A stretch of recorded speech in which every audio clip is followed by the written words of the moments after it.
Good morning दोस्तों। आज हम टॉपिक ले रहे हैं स्पीकिंग स्किल्स। आज की अगर हम प्रेजेंट कंडीशन को देखा जाए ये टॉपिक बहुत इंपॉर्टेंट हो जाता है। तो आगे चलते हैं, बढ़ते हैं इस टॉपिक पे आगे। तो देखते हैं कि स्पीकिंग स्किल्स आज का है क्या, हमें क्यों जरूरत पड़ती है। Like reading and writing, speaking is also an art that also requires practice. तो जिस तरीके से हम रीडिंग करते हैं, राइटिंग करते हैं, तो इनमें भी हमें प्रैक्टिस की जरूरत पड़ती है ताकि हम इसमें भी पढ़ने में भी कुशलता हासिल हो, लिखने में भी कुशलता हासिल हो। उसी तरीके से हमारी पास जो स्पीकिंग है वो भी एक आर्ट है, एक कला है। और इस ये कला भी हम जितनी प्रैक्टिस करेंगे उतनी ही आती है, उतनी निखरती है। If a person has to speak in other language specially English, it becomes compulsory for him to learn this art that adds beauty to his personality by adding a long line of friends and making the path of his success easy. तो यदि कोई व्यक्ति अन्य भाषा को बोलना चाहता है या विशेष रूप से वो अंग्रेजी भाषा का इस्तेमाल करता है, इट बिकम्स कंपल्सरी, तो बहुत ही आवश्यक हो जाता है इसके लिए टू लर्न दिस आर्ट, इस कला को सीखना।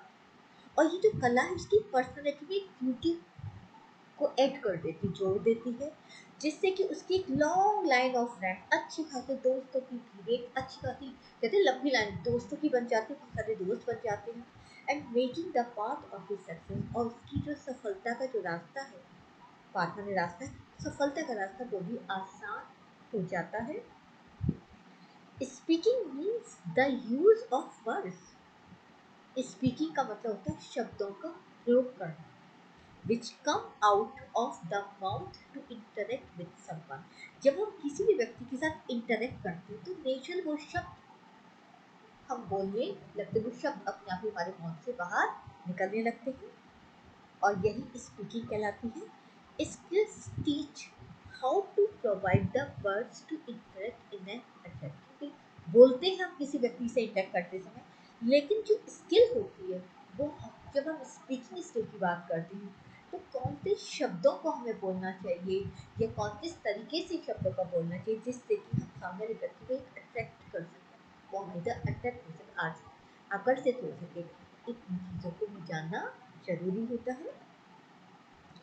स्पीकिंग इंग्लिश, अब इंग्लिश को बोलना है तो English is the only window through which we can appreciate the progress being made around the world in different domains such as science, technology, economics, etc.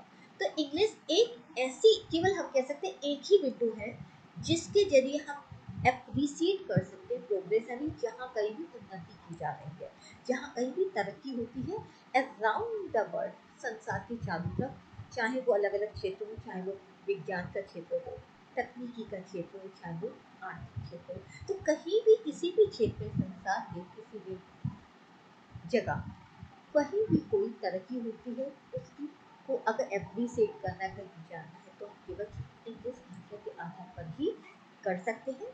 Although English is an official language in India, यदि भारत में अंग्रेजी भाषा को एक official भाषा भी माना गया है, not everyone speaks it well. फिर भी हम देखते हैं कि ऑफिशियल लैंग्वेज होने के बावजूद भी लोग उसको पूरी तरीके से नहीं बोल पाते हैं। तो क्यों ऐसा होता है, देखिए प्रोफिशिएंसी मतलब प्रभावपूर्ण तरीके से बोलना, धारा प्रभाव बोलना। तो इन spoken English is considered a must for the business world. अगर हम बिजनेस संसार की बात, व्यापारिक संसार की बात करते हैं तो इंग्लिश भाषा में प्रोफिशिएंसी होना बहुत ही आवश्यक माना जाता है, मस्ट होता है। On the whole, Indian users of English are better at handling the written language than the spoken language। अब भारतीय जो यूजर होते हैं या जो प्रयोग करने वाले होते हैं वो रिटन लैंग्वेज में बहुत को अच्छी तरीके से हैंडल कर लेते हैं, बजाय स्पोकन लैंग्वेज यानी इंग्लिश भाषा को नहीं बोल पाते जितना वो अच्छी तरीके से लिख लेते हैं। Mainly because of insufficient practice in speaking, क्योंकि उनकी जो प्रैक्टिस होती है वो लिखने में ज़्यादा होती है, बोलने में कम होती है। There are many techniques to develop oral communication in English. English को orally बोलने के लिए बहुत सारी टेक्निक्स का इस्तेमाल भी किया जाता है. The learner should choose them according to his or her own requirements and ability. और जो सीखने वाला होता है वो अपनी जरूरत के हिसाब से, अपनी आवश्यकता के अनुसार, अपनी योग्यता के अनुसार किसी भी टेक्निक का इस्तेमाल कर सकता है, सुन सकता है. अब barriers in learning spoken English. आखिरकार स्पोकन इंग्लिश करने इंग्लिश को बोलते समय कौन कौन सी रुकावटें हमारे पास होती हैं? तो हेजिटेशन भी होता है, हिचकिचाहट. तो when a person is highly error conscious, जब एक व्यक्ति बहुत ज़्यादा कॉन्शियस होता है एरर के प्रति, हाई मेरे से कभी कोई गलती ना हो जाए, and does not want to do any mistake, और किसी भी प्रकार की कोई गलती नहीं करना चाहता, he feels hesitation in speaking. तो उसको क्या लगता है, इसको बोलने में क्या होता है, हिचकिचाहट महसूस होने लगती है. लिमिटेड वर्ड पावर, वो उसकी जो शब्दों की जो पावर होती है लिमिटेड होता है, जो शब्द कोश होता है, ज़्यादा से शब्दों की जानकारी नहीं होती, डर नहीं होते हैं. Unlimited vocabulary in English is a barrier in learning spoken English. और इस प्रकार इंग्लिश भाषा को बोलने में एक बैरियर उत्पन्न हो जाता है, क्योंकि शब्द का ज़्यादा जानकारी का ना होना. Weak grammar skills. दूसरा पॉइंट ऑफ व्यू, आपका नेक्स्ट पॉइंट भी ये भी होता है कि लोगों की जो ग्रामर होती है, व्याकरण होती है, वो ज़्यादा कमजोर होती है. A person can not express his views properly due to weak grammar skill. अब क्योंकि उसकी ग्रामर कमजोर है, व्याकरण कमजोर है, तो अपने विचारों को तरीके से व्यक्त भी नहीं कर पाता.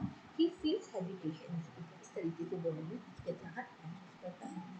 What is required for effective speaking? आपके effective speaking के लिए कौन कौन सी चीज़ों की हमें जरूरत पड़ती है? देखिए, एसेंट. सबसे पहले होता है एसेंट. एसेंट होता है हमारे लिए कौन, जो हमारा उच्चारण जो होता है.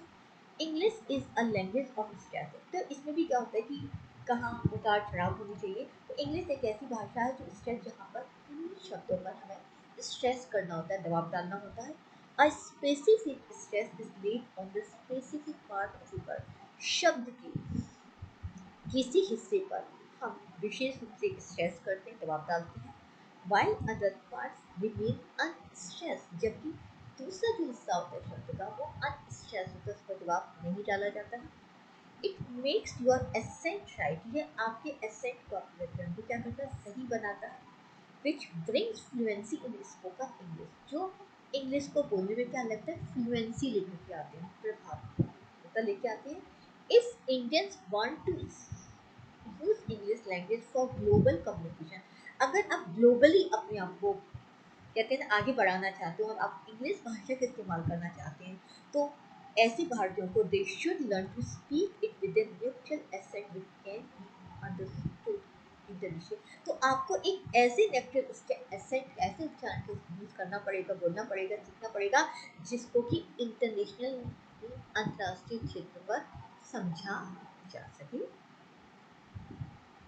अब पॉइंट होता है कि और हमें क्या चीज़ों की जरूरत पड़ती है. सबसे पहले हमने कहा कि vocabulary.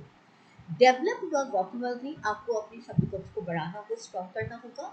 And learn the words. और शब्दों को सीखना होगा. That you require for different kinds of communication, जिससे कि आप अलग अलग प्रकार की कम्युनिकेशन करने के लिए, कम्युनिकेशन करने के लिए, लोगों की वार्तालाप करने के लिए, इंटरेक्ट करने के लिए आप उनका इस्तेमाल कर सकें. नेक्स्ट पॉइंट है ग्रामर.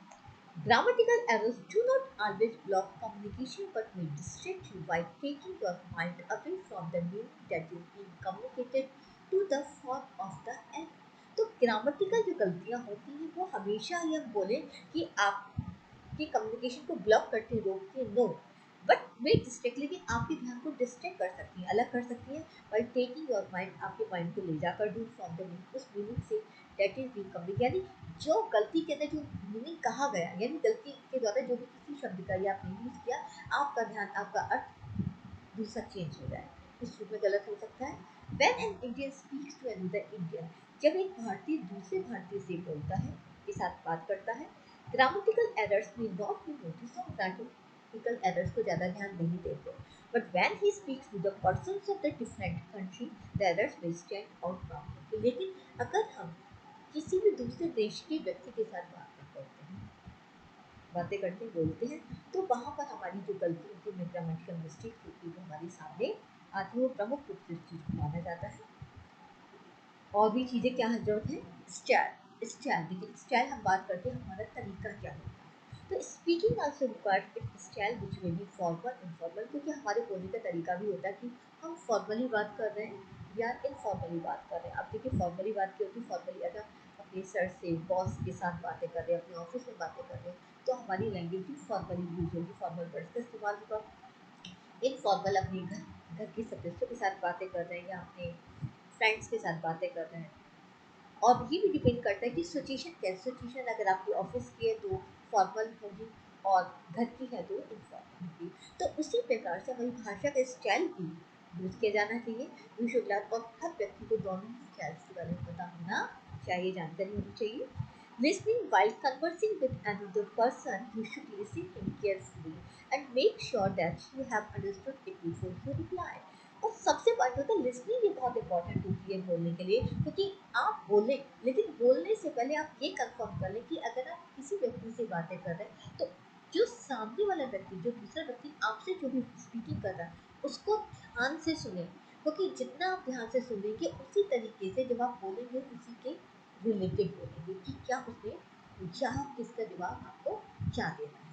तो बोलने से पहले आप अच्छी तरीके से यकीन कर लें कि आपको क्या बोलना है, और बोलने के लिए आपने उसकी बात को ढंग से सुना या तो उसकी बात को ढंग से सुनना भी आवश्यक है। नेक्स्ट पॉइंट होता है हमारा स्पीच एक्ट्स। स्पीच एक्ट्स यानी किस तरीके से हमारे एक्ट्स करते हैं। तो ये हमारी पर्सनैलिटी की, हमारी जो बॉडी लैंग्वेज होती है वो इम्पॉर्टेंट करते हैं। देखिए किस तरीके से हम लोग के साथ एक्ट करते हैं, कार्य करते हैं। When a person perform actions through words during speaking या कम्युनिकेशन, जब कम्युनिकेशन करते दौरान या बोलते समय किसी तो हम शब्दों का प्रयोग करते हैं, तो हमारे एक्शंस कैसे हो सकते हैं, किस तरीके से एक्शन में हमें बोलना चाहिए। हिज एक्शन इज कॉल्ड, यही उसके जो कार्य करने के तरीके होते हैं, बोलने के जो अंदाज होता है वो उसका स्पीच एक्ट कहलाता है। For example someone who answer for कुछ लोग इस प्रकार के प्रश्न पूछते हैं। देखिए when will the train arrive, train कब आएगी। ही परफॉर्म्स एक्शन, उसने ये एक्शन किया। He tries to get some information which he require but doesn't have. आप देखिए उसको कोई उसको जानकारी लेनी है, उसके पास कोई इन्फॉर्मेशन नहीं कि ट्रेन कब आएगी, लेकिन वो इस तरीके से मुझसे इस अंदाज में इस तरीके से एक्ट करता है, ट्रेन कब आएगी। तो हो सकता है आसपास कोई व्यक्ति उसको ट्रेन का जवाब दे देता है, डायरेक्ट पूछता तो शायद उसको जवाब दे ना दे, किसी की ट्रीटमेंट है, तो उसके पूछने का जो अंदाज इसमें क्या होता है कि उसे इनिशियली उसका आंसर मिल जाता है। तो ये स्पीच एक्ट कहलाता है। अब guidelines for speak of effective speaking, आखिर कौन कौन सी चीज़ों का हमें ध्यान रखना चाहिए प्रभावशाली स्पीकिंग के लिए। सबसे पहला पॉइंट होता है start speaking with short sentence. आपके सेंटेंस कैसे हो, वाक्य छोटे छोटे वाक्यों के साथ आप बोलना आरंभ करें। प्रैक्टिस इट, और उन्हीं छोटे शब्दों के साथ आप अभ्यास करें। Using them in routine conversation, आपका जो रूटीन, जो दैनिक कन्वर्सेशन, दैनिक जो बोलने का जो आपका जो तरीका है, आप दैनिक दिनचर्या में छोटे शब्दों का बोलना शुरू करें। Listen English as much as possible, और जितना संभव हो सकता है आप इंग्लिश भाषा को सुनें। Carefully mark the lip movement while listening और वॉचिंग द मूवीज, और आपका जो जब आप मूवीज को देखते हैं या मूवीज आप किसी चीज को सुनते हैं, ऑडियो सुनते हैं, तो उनका लिप मूवमेंट कैसा होता है उस पर भी ध्यान दें। Imitate them as much as possible, imitate मतलब नकल और कॉपी करना, तो जितना संभव हो सकता है आप उसी तरीके से अपने लिप्स को मूवमेंट करने की कोशिश करें शब्द को बोलते समय। Speak on any topic looking at in the mirror, आप शीशे के सामने खड़े हो जाओ, शीशे के सामने तो आप अपने आप को देखिए और किसी टॉपिक को बोलने की कोशिश करें।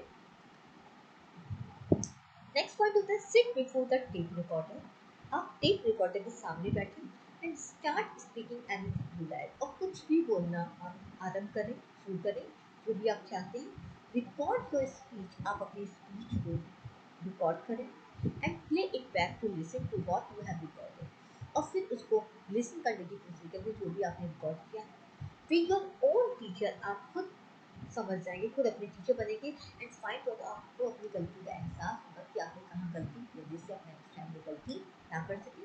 Speak with your friends whose pronunciation is very good, आप अपने दोस्तों के साथ बातें करें जिनका प्रोनाउंसिएशन बहुत ही अच्छा होता है।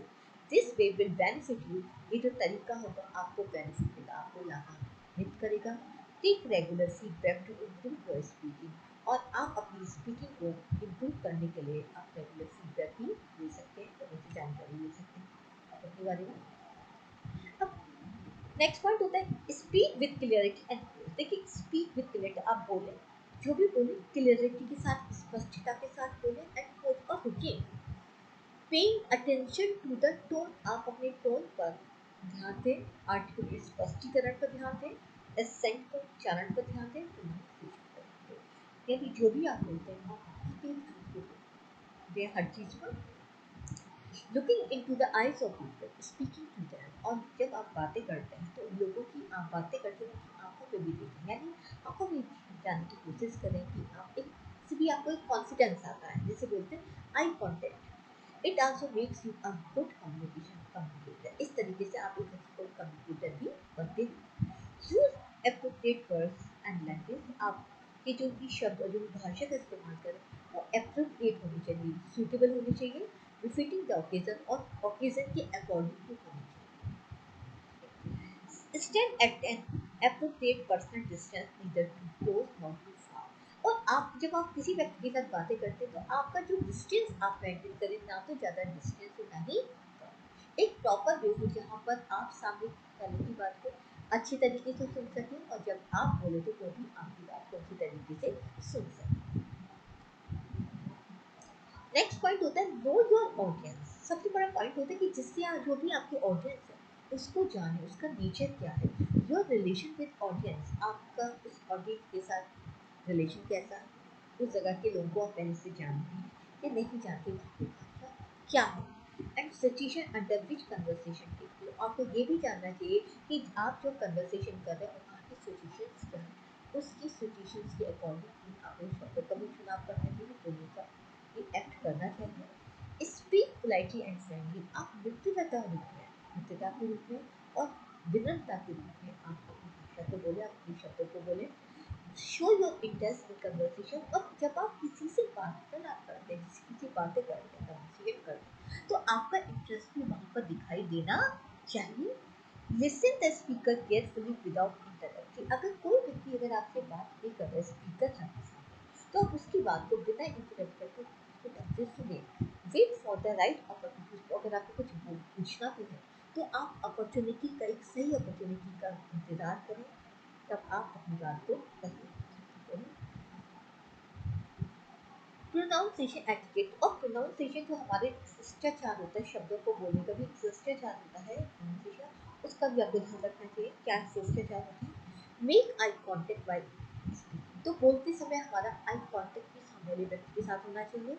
Try to make your voice sound pleasing and soft, आप अपने साउंड को प्लीज से करें, बहुत ही विनम्रता के साथ, बहुत ही रिक्वेस्ट, यानी बहुत ही सुहावनी आपकी वॉइस होनी चाहिए।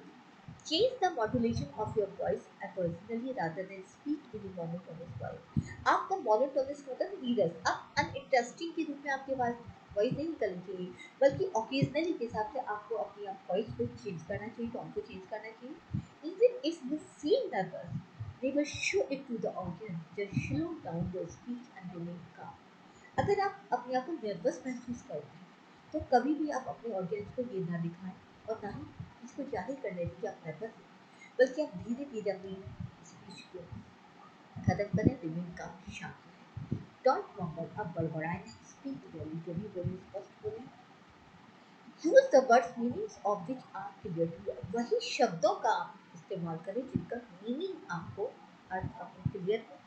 Use proper body language to show your interest in the ongoing conversation, आप अपनी बॉडी लैंग्वेज कभी प्रॉपरली यूज करें और बॉडी लैंग्वेज जैसे से कन्वर्सेशन चलती है उसके अकॉर्डिंग यूज होना चाहिए। At the end of the conversation don't forget the customary etiquette of thanking the audience for listening to you patiently, और कन्वर्सेशन के अंत में आप ना भूलें कि एक आपका कस्टम होता है थैंकिंग करने का, एक सिस्टम क्या है कि जब आप कोई भी काम खत्म करते हो तो धन्यवाद बोलते हैं, और जो हमारा जो ऑडियंस है उसने आपको पेशेंसली सुना, उसको कभी धन्यवाद कहना ना, इस चीज़ का भी आप ध्यान रखें। Also the duration of a conversation we will do the following things in, देखिए कुछ बातें होती है कन्वर्सेशन के दौरान जो हमें नहीं करनी चाहिए, कभी ना करें। जैसे think in your mother tongue what you want to say, जो आप कहना चाहते हैं आप अपनी मदर लैंग्वेज में सोचिए, then mentally translate into English and finally speak in English, फिर आप उसको इंग्लिश लैंग्वेज में ट्रांसलेट करें तब आप बोलें। This will spoil the flow of your speech. कभी कभी क्या होता है कि अब से स्टार्ट कर ये ओवर कॉन्फिडेंस में हमारा डालता है, और कभी कभी क्या होता है ये हमारे जो स्पीच का जो फ्लो होता है, धारा प्रवाह होता है, उसको स्पॉइल यानी बर्बाद भी and thank you very much, और आशा करती हूँ कि आपको ये वीडियो बहुत पसंद आया हो।